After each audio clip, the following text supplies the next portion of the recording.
The band worked really well together. I mean, they were there to make a record. They were all into the tunes, so it was a question of everybody pulling their weight and doing what they needed to do.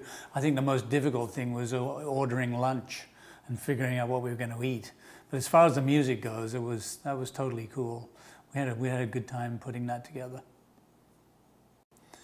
The band worked really well together during the recording process. I mean, given that we'd been together for a month or so writing and doing pre-production, there was a few tense moments, but nothing really that had any consequence on the end result. The most difficult thing was ordering lunch, but for the recording, it was a lot of fun, and all the parts went down really well. I have a few favorites on that record, but I think one of them being The 11th Hour. That was a lot of fun. It goes through a lot of different changes, a lot of different parts and dynamics. So it was quite the challenge to put together, and so like 11 minutes long or something. So it took a lot of preparation. I was intrigued by this Q sound, which was becoming very popular at the time we were mixing Parallels. And I know Sting had used it, Madonna had used it, and it was the High Rollers were using it, and it was an expensive process. And it's a system of changing phase and time delays in very minute amounts, and being able to move things around the room. So you could take things in the stereo spectrum and actually put them outside of the stereo spectrum, which I thought was just the most amazing thing, and certainly was gives you much more spatiality, shall we say. So I really wanted to use this on Parallels because I thought the material just lent itself tremendously, especially in tunes like The 11th Hour, lent themselves to this extra width and depth.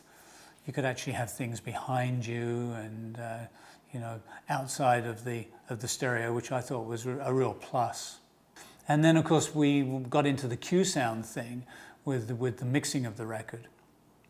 And I had wanted to get into the Q sound thing for a while, and it was at that time was a very expensive process. It was really only the seriously high rollers that could afford to do it, because you had to hire the equipment and have an operator on standby and fly them in, hotels. I mean, it was just a really, really huge expense. But it seemed to me that if you could record it to a stereo mix, then if I prepared all the parts that I needed, I could record all those individual parts to a stereo mix and then incorporate them in my final mix once I got down to the mixing process. So I actually rented the Q Sound rig for one day only, and went through it from beginning to end, the whole record on multi-track, and just picked a couple of tracks to record on. I recorded all the net results of the Q Sound on it, and then mixed those into my final mix on the during the recording process. And it worked really well. And I think it gave the record a slight twist sonically that it desired. It was a good call. Yeah, it's cool. You can actually you can get it on a card now, or like download it. I think it's $500. It was a Canadian company, and they were destined to go big places with this thing. But the thing was, it was limited only to the artists with tons of cash, because you'd probably, if you were going to take 2 to 3, say 1 to 2 weeks to mix, or even longer in some cases, it would sit in the control room for the entire time. You had a daily rate on the gear, plus an operator, plus all the expenses and per diems and everything for that operator. So it was outrageously expensive. And we just, it would have been more than our whole budget. Ray was certainly into his vocals, but the biggest problem I had with Ray was getting him into the studio to do those vocals. He was always AWOL. You know, it's like, where's Ray? And we could never find him. And it was like, it didn't matter what time of day or night it was, he was always out somewhere doing something with somebody. And but when I finally got him into the studio, he sang so well. It was just great. It was a real pleasure.